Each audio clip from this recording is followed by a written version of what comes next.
የባህር ዳር ከተማ አስተዳደር በመኖሪያ ቤት ለተደራጁ 780 ማህበራት እውቅና የመስጠት መርሃ ግብር አካሂዷል። የባህር ዳር ከተማ አስተዳደር ተቀዳሚ ምክትል ከንቲባ ጎሹ እንዳላማው 25000 ባለ 150 ካሬ ሜትር ቦታ ተዘጋጅቷል። ዝግጅቱም ሙሉ በሙሉ የተጠናቀቀ ሲሆን እስከ ግንቦት 15 ድረስም የካሳ ክፍያ መክፈል ለሚችሉ ማህበራት ቅድሚያ ቦታ ለመስጠት ዝግጅት ተጠናቋል ነው ያሉት። ብርሃኑ ይስማው ተጨማሪ ዘገባ አለው።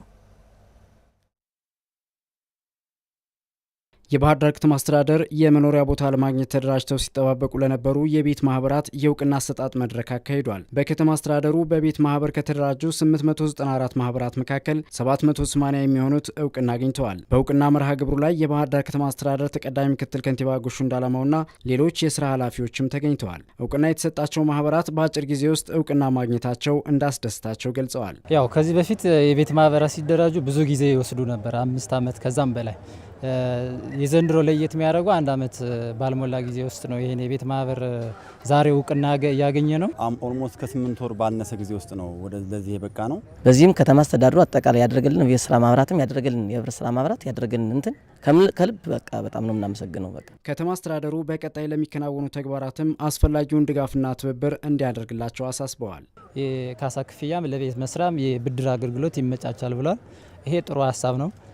አሁንም የዚህ ለመሬት ካሳው የብድር ከባንኮች ጋር አሁን የያዙት ውል ቶሎ ጨርሰው ለዛ መሬት እንድናገኝ ቢያረጉን እንደ ማህበራችን ደስ ይለናል። የባህር ዳር ከተማ አስተዳደር ተቀዳሚ ምክትል ከንቲባ ጎሹ እንዳላማው የዜጎችን የቤት ጥያቄ ምላሽ ለመስጠት ፖሊሲዎች ተቀርጸው ስራዎች እየተሰሩ ይገኛል ብለዋል። የዜጎች የመኖሪያ ቤት የማግኘት መብት አላቸው። ይህ ጥያቄ በተለይም ለመንግስት ሰራተኞች አንገብጋቢ ጥያቄ መሆኑን እንረዳለን ብለዋል። ከተማ አስተዳደሩ በቂ የመኖሪያ ቤት መስሪያ ቦታ ዝግጅት ማጠናቀቁንም ገልጸዋል።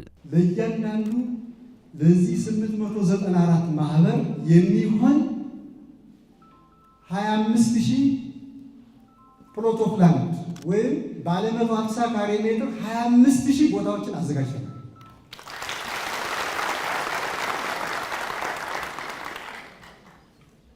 ስለዚህ የካሳ ክፍያ እንደከፈላችሁ እንዳጠናቀቃችሁ መሬት ይመስላል። ተቀዳሚ ምክትል ከንቲባው ከ4600 በላይ አላግባብ ቦታ ለማግኘት የጠየቁ ሰዎች መገኘታቸውንም ገልጸዋል። ይሁን እንጂ ተገቢነት ያላቸውን ቅሬታዎች በመቀበልና በማስተካከል እውቅና ካገኙት ማህበራት ጋር የሚስተናገዱበትን እድል ከሳምንት ባልበለጠ ጊዜ ውስጥ መፍትሄ እንዲያገኙ የማድረግ ስራ ይሰራል ብለዋል። 700 በላይ ማህበራት ያለቀላቸው ሆነው የተፈጸመ ሆኖ እውቅና እንዲያገኙ ይደረጋል።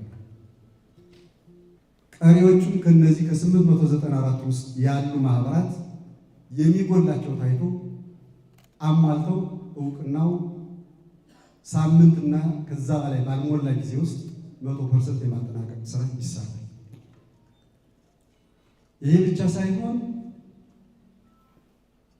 በሂደቱ ቅሬታ ያላቸው አንዳንዶቹ ምላሽ ያገኙ፣ አንዳንዶቹ ምላሽ ያልተሰጣቸው ሰዎችም አሉ። በግለሰብ ደረጃ ይሄ የቀረበው ቅሬታና የመጀመሪያው ግኝት ሲመሳከሩ እውነቱ የትኛው ነው የሚለው እንዲጣራ ተደርጓል። ኮሚቴ ተቋቁሞ እየተጣራ ነው።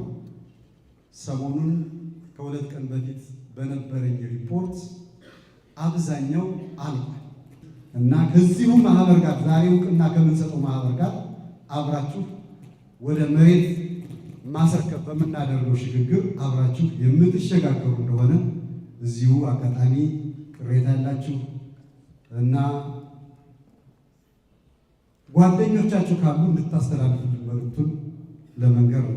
ተቀዳሚ ምክትል ከንቲባ ጎሹ እንዳላማው እስከ ግንቦት 15 ቀን ድረስ የካሳ ክፍያ መክፈል ለሚችሉ ማህበራት ቅድሚያ የቦታ ርክክብ እንደሚደረግም አስታውቀዋል። የባህር ዳር ከተማ አስተዳደር 780 ለሚሆኑ የመንግስት ሰራተኞችና የጸጥታ አካላት የመኖሪያ ቤት ማህበራት እውቅና ሰጥቷል።